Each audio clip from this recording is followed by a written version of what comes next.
Et si tout ce que vous avez cru à votre sujet, votre nom, vos souvenirs, votre identité, n'était qu'une illusion? En effet, si l'histoire de votre naissance et l'inévitabilité de votre mort faisaient partie d'un malentendu cosmique, vous n'êtes jamais né et vous ne mourrez jamais.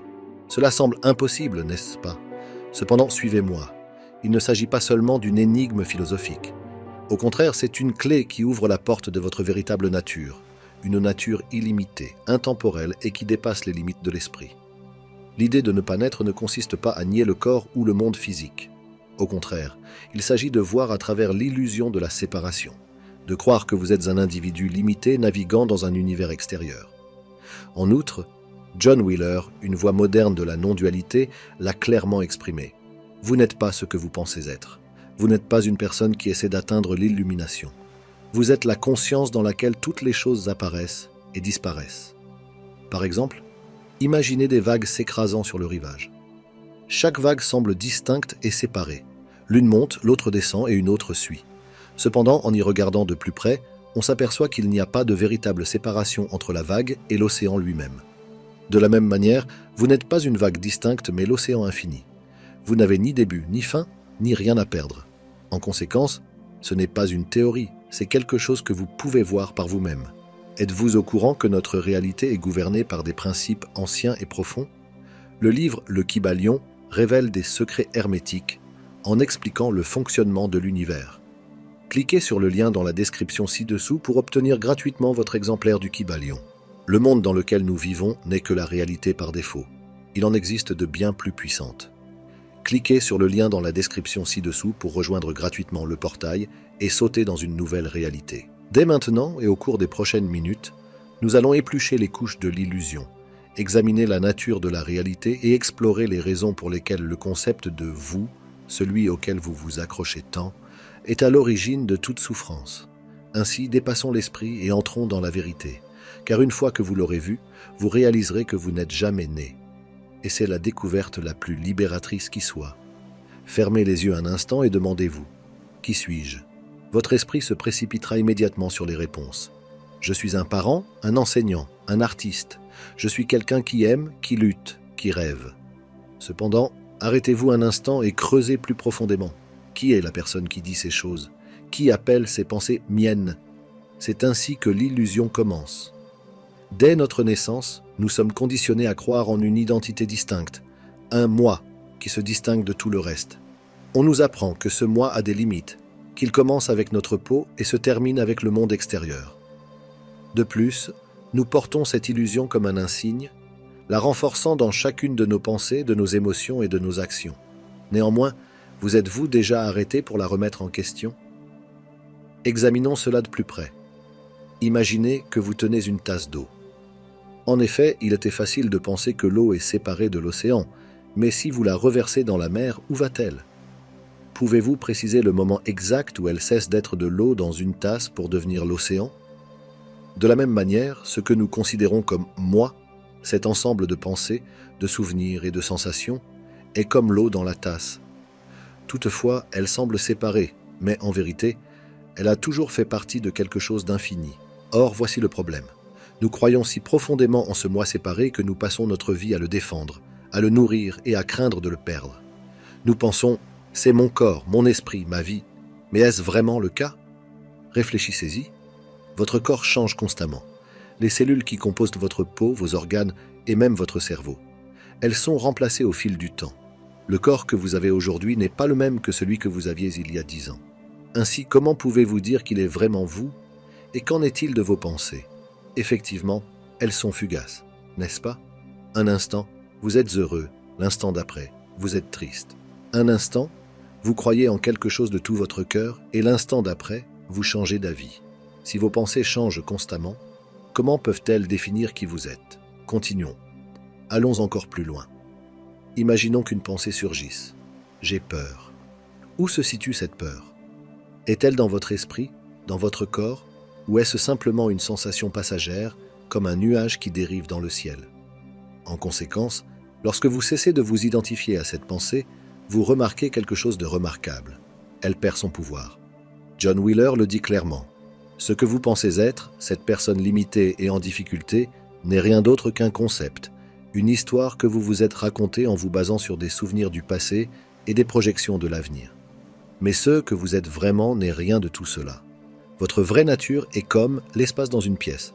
L'espace ne change pas, quelle que soit la dynamique sur les objets qui y sont placés, une chaise, une table, voire des personnes. Ils vont et viennent, mais l'espace reste intact. Vous êtes cet espace. Vous êtes la conscience dans laquelle toutes les expériences naissent et se dissolvent. Lorsque vous commencez à voir à travers cette illusion du moi, quelque chose d'extraordinaire se produit. Vous cessez de vous accrocher aux histoires de « je suis ceci » ou « je suis cela ». En effet, vous réalisez que votre véritable essence est illimitée et complètement libre. Ainsi, l'illusion du moi n'est pas votre ennemi. C'est simplement un malentendu. De plus, une fois que vous l'avez percé à jour, le monde s'ouvre à vous d'une manière que vous n'auriez jamais imaginée. Par conséquent, respirez. Détendez-vous en sachant que vous n'êtes pas la vague. Vous êtes l'océan lui-même. Et cette prise de conscience n'est qu'un début. Prenons un moment pour poser la question la plus profonde de toutes. Qui êtes-vous vraiment ? Vous pourriez répondre « Je suis une personne, un esprit, un corps, un ensemble d'expériences. » Mais allons plus loin. Supprimez les étiquettes, les rôles que vous jouez et les histoires que vous vous racontez. Que reste-t-il ? Tout d'abord, commencez par examiner vos pensées. Les pensées sont comme les nuages dans le ciel. Elles changent constamment, vont et viennent sans prévenir. Un instant, vous pensez au dîner. L'instant d'après, vous vous remémorez une conversation de la veille. Mais voici la question clé. Qui remarque ces pensées ? Réfléchissez-y. Si vous pouvez observer une pensée, vous ne pouvez pas être cette pensée. C'est vous qui observez, et cette conscience de vos pensées, cette présence immuable, vous a accompagné toute votre vie. Elle a été présente dans les moments de joie, dans les moments de douleur, et même dans les intervalles tranquilles entre vos pensées. Ensuite, portez votre attention sur vos émotions. Lorsque la colère surgit, vous pouvez dire « Je suis en colère ». Mais faites une pause et regardez de plus près. La colère est-elle ce que vous êtes ? Ou s'agit-il simplement d'une énergie qui vous traverse comme une tempête qui se déplace dans le ciel ? Elle est intense pendant un certain temps, mais finit par s'estomper. Néanmoins, le ciel, l'espace dans lequel l'orage apparaît, reste intact. Vous n'êtes pas la colère, vous êtes le ciel. Qu'en est-il de votre corps ? Effectivement, cela semble être une partie évidente de votre identité, mais même le corps n'est pas constant. Les cellules meurent et se régénèrent. Votre apparence change au fil des ans. Le corps que vous habitez aujourd'hui n'est pas le même que celui que vous aviez lorsque vous étiez enfant. Ainsi, peut-il vraiment s'agir de vous ? Et si vous n'êtes pas votre corps, vos pensées ou vos émotions, alors qui êtes-vous ? Voyons quelque chose de radical. Cessez de chercher des réponses dans l'esprit et portez votre attention sur la conscience elle-même. En ce moment même, alors que vous écoutez ceci, il y a une connaissance, une présence qui est consciente de ces mots, consciente de votre environnement, consciente de votre être même. Cette conscience est constante. Elle ne va et ne vient pas comme les pensées ou les émotions. Elle ne vieillit pas et ne change pas comme le corps. Elle est simplement là, toujours, témoin silencieux de tout. Cependant, la conscience n'est pas quelque chose que l'on peut saisir ou à laquelle on peut s'accrocher. Ce n'est pas un objet que l'on peut pointer du doigt en disant « c'est moi ». Pourtant, elle est indéniablement présente. Vous n'avez besoin de personne pour vous dire qu'elle est là. Vous pouvez la ressentir ici et maintenant, comme le fondement de votre existence. De plus, voici une autre façon de voir les choses. Imaginez que vous êtes assis dans une pièce sombre avec une bougie. La flamme éclaire tous ceux qui se trouvent dans la pièce, mais elle n'a pas besoin de s'éclairer elle-même. Elle brille déjà. De la même manière, la conscience n'a pas besoin d'être consciente d'elle-même. Elle est tout simplement. John Wheeler décrit cette conscience comme votre véritable nature, ce que vous avez toujours été et ce que vous serez toujours. Elle n'est pas liée à vos pensées, à vos émotions ou à votre corps. Elle est libre, infinie et omniprésente. Mais qu'est-ce que cela signifie concrètement pour vous ? En effet, cela signifie que vous n'avez pas à courir après l'illumination ou un état d'être futur. La conscience que vous recherchez est déjà là. C'est la partie de vous qui n'a jamais changé, qui n'a jamais souffert et qui n'a jamais été perdue. Par conséquent, voici un exercice simple pour vous en convaincre. Prenez un moment pour observer votre respiration. Vous n'avez pas besoin de la contrôler, mais simplement de l'observer. Sentez l'air qui entre et qui sort. Ensuite, portez votre attention sur la conscience qui remarque la respiration. Cette conscience ne fait rien. Elle n'essaie pas d'atteindre ou de devenir quoi que ce soit. Elle est simplement témoin. Et dans cette observation, vous réalisez quelque chose de profond.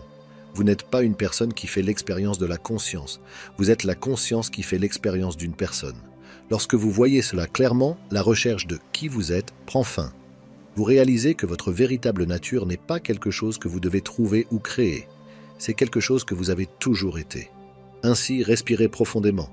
Reposez-vous dans cette conscience, cette présence, et laissez tout le reste, les pensées, les émotions, les rôles que vous jouez, passer à l'arrière-plan. Ce ne sont que des vagues passagères. Vous êtes l'océan, infini et immobile. En effet, c'est le cœur de ce que vous êtes, et une fois que vous l'avez vu, vous ne pouvez plus le quitter. Maintenant, qu'est-ce que cela signifie de dire que vous n'êtes jamais né? À première vue, cela semble absurde. Après tout, vous avez des souvenirs de votre enfance, un acte de naissance et des photographies de votre enfance. Cependant, que se passerait-il si ces éléments n'étaient que des parties d'une histoire? Une histoire qui ne définit pas qui vous êtes vraiment. L'idée de ne pas être né ne consiste pas à nier la réalité physique de votre corps. Au contraire, il s'agit de voir à travers l'illusion de la séparation. En effet, c'est une invitation à reconnaître une vérité si profonde qu'elle remet en question tout ce que vous avez toujours cru à propos de vous-même. Commençons par là. La croyance que vous êtes né implique un début, n'est-ce pas? Un point de départ où vous êtes venu à l'existence en tant qu'individu. Mais voici le paradoxe.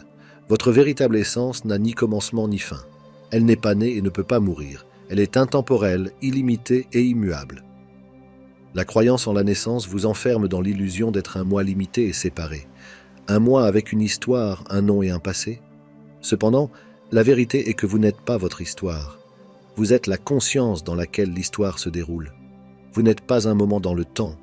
Vous êtes la présence intemporelle qui a toujours été là, observant silencieusement. Explorons cela plus en détail. Lorsque vous étiez enfant, votre corps était petit, vos pensées simples et votre monde limité à ceux que vous pouviez voir et toucher. Avec le temps, votre corps a grandi. Vos pensées sont devenues plus complexes et vos expériences se sont multipliées. Mais, à travers tout cela, n'y avait-il pas une constante? Cette constante, c'est la conscience qui a été témoin de tout cela. Elle n'est pas née avec votre corps et elle ne s'éteindra pas lorsque votre corps mourra. En effet, c'est comme l'écran sur lequel passe un film. Les images et les sons peuvent changer, mais l'écran lui-même reste intact. C'est ici que cette compréhension devient véritablement transformatrice. La plupart de nos peurs et de nos luttes viennent du fait que nous nous accrochons à l'idée d'être un moi séparé. Un moi qui est né, un moi qui mourra, un moi qui peut être blessé ou perdu. Cependant, lorsque vous voyez que ce moi n'est qu'un concept, une illusion, ces peurs se dissipent. Pensez-y. Si vous n'êtes jamais vraiment né, comment pouvez-vous vraiment mourir? Si vous n'avez jamais été séparé, qu'y a-t-il à perdre? John Wheeler décrit cela comme l'ultime libération. Vous réalisez que ce que vous êtes n'est pas lié au temps, à l'espace ou à la forme. Vous êtes la conscience dans laquelle toutes ces choses apparaissent et disparaissent. En outre, cette conscience, votre véritable essence, est libre. Elle ne connaît ni limite, ni souffrance, ni naissance, ni mort. Par conséquent, voici un exercice simple pour vous en convaincre. En ce moment même, remarquez les pensées dans votre esprit. Elles montent et descendent comme des vagues. Ensuite, observez la conscience que vous avez de ces pensées. Votre conscience s'élève-t-elle et s'abaisse-t-elle, ou reste-t-elle constante, insensible au va-et-vient des pensées? Ainsi, lorsque vous portez votre attention sur la conscience elle-même, vous commencez à voir la vérité. Vous n'êtes pas l'histoire, la vague ou la pensée. Vous êtes la présence immuable dans laquelle tout apparaît. C'est l'essence même de la non-naissance. En effet, il ne s'agit pas d'un déni de la vie, mais de la reconnaissance de ce que vous êtes au-delà du corps, de l'esprit et de l'histoire. En conséquence, c'est la réalisation ultime qui vous libère de la peur, de la souffrance et de l'illusion de la séparation. Prenez un moment pour vous asseoir avec cela.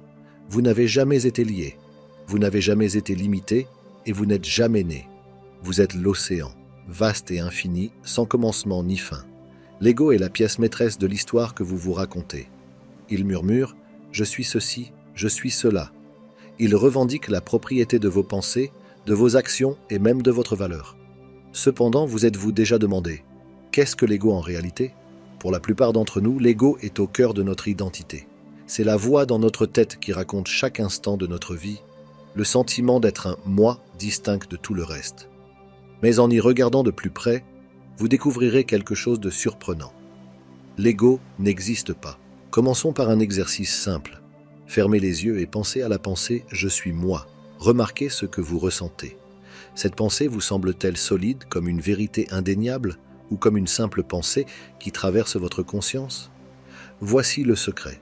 L'ego n'existe qu'en tant que pensée. C'est une construction mentale, un ensemble d'idées sur la personne que vous pensez être. C'est la somme de vos souvenirs, de vos croyances et de vos désirs.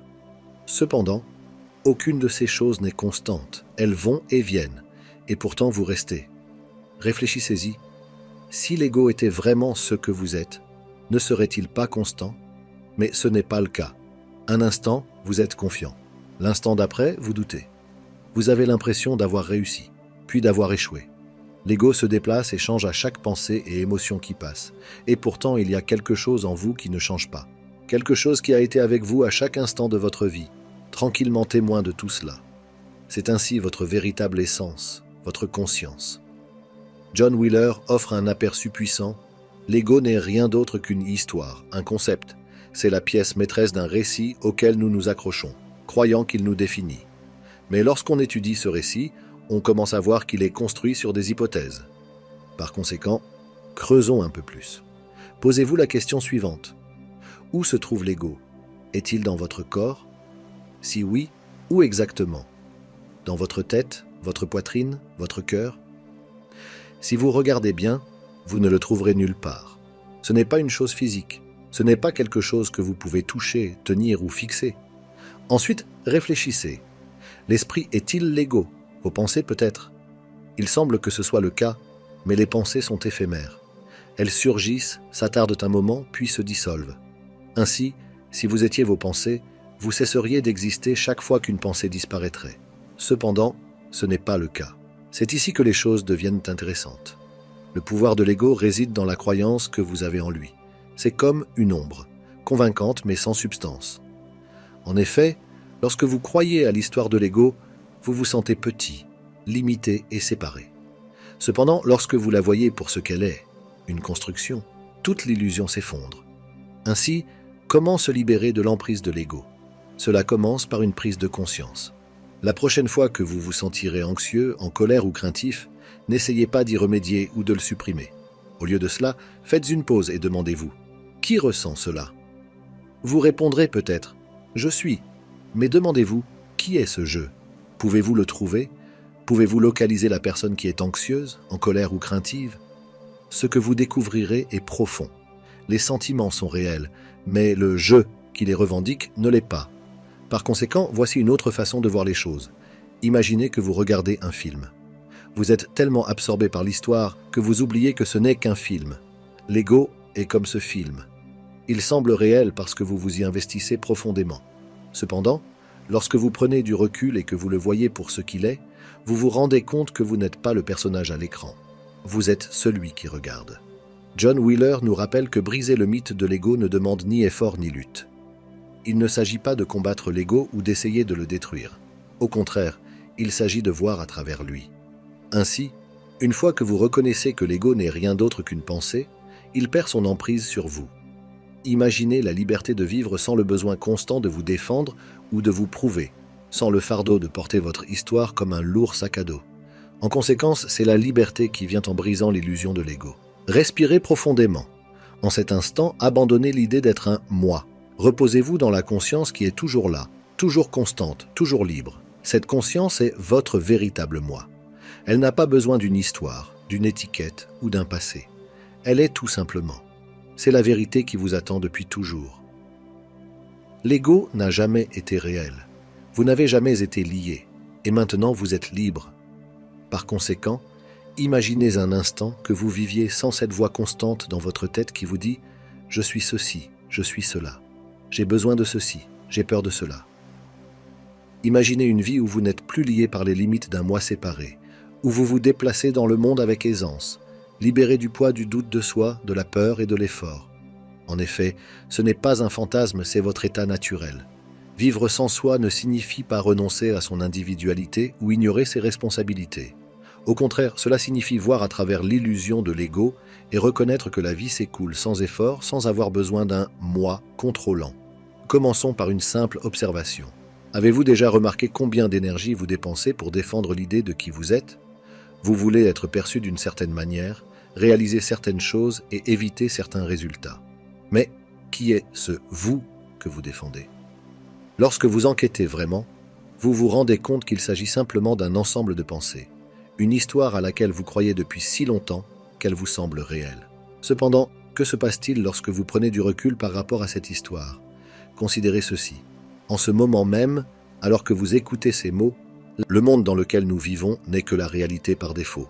Il en existe de bien plus puissantes. Cliquez sur le lien dans la description ci-dessous pour rejoindre gratuitement le portail et sauter dans une nouvelle réalité. Alors que vous écoutez ces mots, la vie se déroule sans effort. Votre cœur bat, vos poumons respirent et votre esprit comprend ces concepts. Vous n'avez pas eu à décider de faire en sorte que l'une ou l'autre de ces choses se produisent. Elles ont simplement surgi d'elles-mêmes. Ainsi, telle est la nature de la vie. Lorsque vous cessez de vous accrocher à l'illusion d'un moi séparé, les actions, les pensées et les émotions surgissent naturellement, sans qu'un moi central n'ait besoin de les contrôler. C'est comme regarder couler une rivière. L'eau ne demande pas la permission de se déplacer, elle suit simplement son cours naturel. Mais voici l'idée clé. Même la pensée qui dit « je fais cela » n'est qu'une autre partie de l'écoulement. Ce n'est pas la preuve d'un moi séparé, c'est comme une vague dans l'océan qui prétend être indépendante de la mer. En effet, il s'agit toujours de l'océan en mouvement. Par conséquent, par exemple, pensez à prendre une décision. Vous vous tourmentez peut-être en pensant que le résultat repose uniquement sur vos épaules. Cependant, lorsque vous vivez sans un moi séparé, vous commencez à voir que les décisions sont prises naturellement en fonction de la situation, sans qu'il soit nécessaire d'avoir un ego qui les contrôle. Vous pouvez penser que vous choisissez, mais en réalité, le choix se produit tout simplement.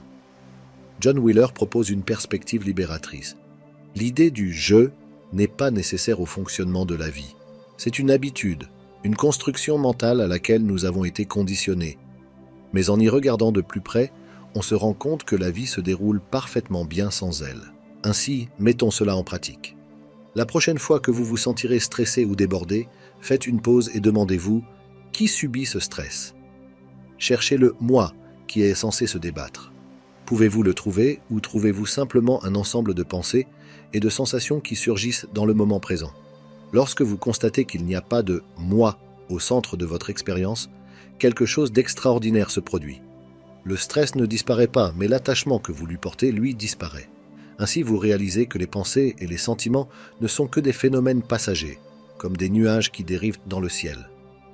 Vivre sans un moi distinct ne signifie pas que la vie devient parfaite ou exempte de défis. Au contraire, cela signifie que vous relevez ces défis sans le bagage d'une fausse identité.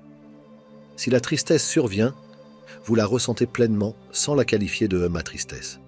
Si la joie survient, vous l'accueillez sans vous y accrocher en la qualifiant de « ma joie ». Cela ne vous rend pas détaché ou robotique. Au contraire, cela vous rend plus vivant, plus ouvert. Sans le bavardage constant de l'ego, vous êtes libre d'expérimenter la vie telle qu'elle est, et non telle que votre esprit pense qu'elle devrait être. En outre, voici une autre idée pratique. Lorsque vous cessez de vous identifier à un moi distinct, vous cessez de prendre les choses personnellement. Imaginez que quelqu'un vous critique. Normalement, l'ego se mettrait à se défendre, ce qui créerait des conflits et des tensions. Mais, lorsque vous voyez qu'il n'y a pas de moi à défendre, la critique perd de son acuité. Elle devient un événement comme un autre, comme une feuille qui tombe de l'arbre. Ce changement ne demande aucun effort. Il s'agit simplement de voir clair. De plus, plus vous regardez, plus vous vous rendez compte que la vie s'écoule sans effort lorsque vous abandonnez l'illusion du contrôle. L'ego ne dirige pas la vie. Il ne l'a jamais fait. Il est comme le passager d'un train qui s'attribue le mérite du voyage. Le train avance avec ou sans son commentaire, et c'est là toute la beauté de la chose. Lorsque vous vivez sans un moi séparé, vous commencez à voir l'interconnexion de toutes les choses. Les frontières entre moi et toi, soi et l'autre, commencent à se dissoudre. Vous réalisez que la même conscience qui coule en vous coule en chacun et en toute chose. Ainsi, c'est là l'essence de la véritable liberté. Non pas la liberté de faire ce que l'on veut, mais la liberté de se libérer de l'illusion d'être séparé. Par conséquent, respirez profondément et laissez-vous imprégner par cette idée. Vous n'avez pas à vous efforcer de vivre sans un moi séparé. C'est déjà le cas. La seule chose qui change, c'est que vous le reconnaissiez. La vie n'est pas quelque chose que vous contrôlez, c'est quelque chose que vous êtes. La rivière coule, le vent souffle, et vous êtes la conscience dans laquelle tout cela surgit.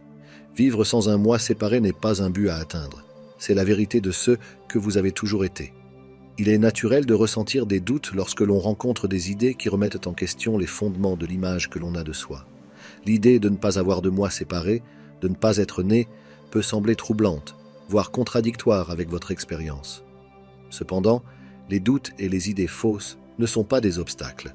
Ce sont des occasions de voir la vérité plus clairement. Commençons par répondre à une question fréquente. S'il n'y a pas de moi séparé, alors qui vit cette vie? C'est une question légitime. Vous ressentez des émotions, vous prenez des décisions, vous avez des souvenirs. Cela ne signifie-t-il pas qu'il y a un vous au centre de tout cela? En effet, en y regardant de plus près, vous constaterez que la vie se déroule naturellement sans qu'il y ait besoin d'un moi central. Les pensées surgissent d'elles-mêmes, les sentiments vont et viennent, les actions se produisent spontanément. Lorsque vous cherchez le moi qui revendique la propriété de toutes ces expériences, vous ne trouvez qu'un espace vide, une vaste conscience ouverte. Pour illustrer cela, voici une analogie qui vous aidera à y voir plus clair. Pensez à un tourbillon dans une rivière. Il semble distinct et séparé de l'eau qui l'entoure, mais le tourbillon n'a pas d'existence indépendante. Il s'agit simplement du mouvement de la rivière elle-même. De la même manière, il en va de même pour le moi. Il semble distinct, mais ce n'est que le flux de la vie qui prend forme, temporairement dans la conscience. Un autre doute courant est le suivant. S'il n'y a pas de moi, comment puis-je vivre dans le monde? Ce doute est ancré dans la croyance que l'ego est essentiel pour fonctionner. Mais faites une pause et réfléchissez. L'ego contrôle-t-il vraiment votre vie? Est-ce lui qui a fait battre votre cœur aujourd'hui? A-t-il décidé de respirer en ce moment? En effet, la vie se déroule sans effort, sans qu'il y ait besoin d'un « je » contrôlant. Les décisions se prennent toujours, les actions se produisent toujours, mais elles ne dépendent pas de l'ego. Par exemple, imaginez que vous conduisiez une voiture. Au début, vous êtes hyper conscient de chaque mouvement. Vos mains sur le volant, vos pieds sur les pédales. Mais avec le temps, le processus devient naturel et sans effort. La voiture se déplace sans que vous ayez besoin de penser à chaque action. C'est ainsi que la vie s'écoule lorsque vous abandonnez l'illusion du contrôle. Enfin, voici un autre doute que vous pourriez rencontrer.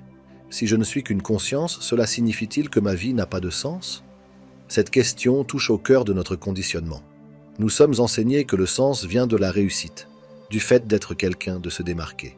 Cependant, le véritable sens ne vient pas de ce que l'on fait ou de ce que l'on accomplit, il vient simplement du fait d'être. À l'instar du soleil, il ne s'efforce pas d'avoir un sens, il brille simplement, et sa lumière rend tout le reste possible. De la même manière, vous êtes la conscience. Votre présence n'est pas quelque chose que vous devez prouver ou justifier. En effet, elle est intrinsèquement significative parce qu'elle est la source de toute expérience. De plus, abordons une idée fausse plus profonde. S'il n'y a pas de moi, cela signifie-t-il que je n'ai pas d'importance? En effet, l'ego se nourrit d'être important, d'être vu, d'être validé. Cependant, lorsque vous regardez au-delà de l'ego, vous découvrez que votre véritable nature n'est pas petite ou insignifiante. Elle est vaste, illimitée et profondément connectée à tout. John Wheeler l'explique magnifiquement. L'idée d'un moi séparé est comme une goutte d'eau qui s'imagine isolée de l'océan. Cependant, lorsque la goutte abandonne ses limites, elle ne disparaît pas, elle devient l'océan. L'abandon de l'ego ne vous diminue pas, il révèle votre nature infinie. Enfin, abordons l'un des plus grands doutes. Si je vois à travers le moi, vais-je perdre mon humanité? La crainte est que, sans le sens du moi, la vie devienne froide, détachée ou robotique. Cependant, c'est le contraire qui est vrai. Lorsque vous cessez de vous accrocher à l'ego, vous devenez plus ouvert, plus compatissant. Sans le besoin constant de protéger ou de défendre un moi séparé, vous êtes libre de vous connecter profondément avec les autres et avec la vie elle-même. Imaginez ceci. Vous vous tenez sur le rivage d'un vaste océan et vous regardez les vagues s'écraser sur le sable. Vous n'essayez pas de posséder les vagues ou de les contrôler. Vous vous émerveillez simplement de leur beauté. C'est ainsi que l'on vit sans être soi-même. Vous faites pleinement l'expérience de la vie, sans saisir, sans résister, sans avoir peur. Par conséquent, la prochaine fois que le doute surgit, ne le repoussez pas. Au lieu de cela, accueillez-le comme un enseignant. Demandez-vous, qui doute? Qui s'interroge? Cherchez celui qui est au centre du doute et vous verrez qu'il n'est pas là. Ainsi, le doute lui-même se dissout dans la lumière claire de la conscience. En effet, le doute n'est pas votre ennemi, c'est une porte d'entrée. Chaque fois que vous remettez en question l'illusion du moi, vous vous rapprochez de la vérité de ce que vous êtes, la conscience qui n'est jamais née, qui n'a jamais été liée et qui n'a jamais été perdue. Respirez profondément et reposez-vous dans cette connaissance. En effet, les doutes disparaîtront, mais vous resterez. Ainsi que nous arrivons à la fin de ce voyage, revenons à la question centrale. qui êtes-vous vraiment? Vous avez examiné en profondeur la nature de vos pensées, de vos émotions et de votre sentiment d'identité. Vous avez remis en question les histoires que vous avez portées, les rôles que vous avez joués et les limites auxquelles vous avez cru. Et maintenant, que reste-t-il? Ce qui reste, c'est quelque chose de si simple, de si présent, qu'on le néglige souvent. C'est la conscience qui a toujours été là. Ce n'est pas quelque chose que vous devez créer ou trouver. Au contraire, c'est ce que vous avez toujours été. En effet, cette conscience est la vérité ultime de votre être. Mais clarifions les choses, cette vérité ne consiste pas à rejeter la vie ou à nier vos expériences. Au contraire, il s'agit d'embrasser la plénitude de la vie sans être lié par l'illusion d'un moi séparé. Ainsi, il s'agit de voir les vagues de joie et de tristesse, de succès et d'échecs, sans s'identifier à la vague elle-même. Vous êtes l'océan, vaste, immobile et infini. Voici la beauté de cette prise de conscience. Rien dans votre vie extérieure n'a besoin de changer pour que vous puissiez voir la vérité. En effet, vous n'avez pas besoin de renoncer au monde ou de vous perfectionner pour réaliser votre vraie nature. La conscience que vous êtes est déjà entière, déjà complète.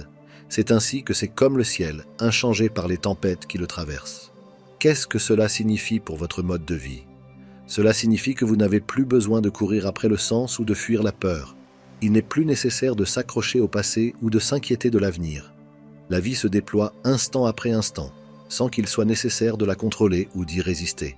Pensez-y, sans le poids constant de l'ego, vous êtes libre de vivre avec légèreté et ouverture. Les relations s'enrichissent parce que vous ne défendez plus une fausse identité. Les défis deviennent des opportunités parce qu'ils ne sont plus des menaces pour un sentiment fragile de soi. Et chaque instant devient une présence vivante parce que vous n'êtes plus distrait par le bavardage incessant de l'esprit. John Wheeler nous rappelle que la recherche de la vérité prend fin lorsque nous réalisons que nous n'avons jamais été perdus. L'idée de ne pas être né n'est pas un déni de la vie. Au contraire, c'est une affirmation de l'essence illimitée et intemporelle que vous êtes. Vous n'avez jamais été limité, vous n'avez jamais été séparé, vous n'avez jamais été incomplet. Prenez un moment pour vous reposer de cette prise de conscience. Ressentez le calme, la paix et la liberté qui découlent de la connaissance de ce que vous êtes. En effet, ce n'est pas quelque chose qui va s'estomper. C'est la vérité immuable au cœur de votre être. Ainsi que vous retournez dans le monde, emportez cette compréhension avec vous, non pas comme une idée, mais comme une vérité vivante. Laissez-la guider vos actions, atténuer vos peurs et approfondir vos relations. Rappelez-vous que vous n'êtes pas une personne qui s'efforce de trouver la conscience. Vous êtes la conscience elle-même. Et cette conscience est libre. Elle a toujours été libre. Merci d'avoir suivi ce chemin avec moi. Puisse cette vérité continuer à se déployer dans votre vie, vous apportant clarté, paix et libération. En effet, le voyage est complet parce que vous n'avez jamais été vraiment séparé de la destination. Vous avez toujours été à la maison. C'est la fin de ce dossier. Les travaux de l'Institut de la réalité sont mis gratuitement à votre disposition, mais cela demande beaucoup de travail. C'est pourquoi, si vous avez apprécié cette vidéo, vous pouvez vous abonner à notre chaîne YouTube et laisser un j'aime sous cette vidéo. Nous reviendrons bientôt avec un autre dossier.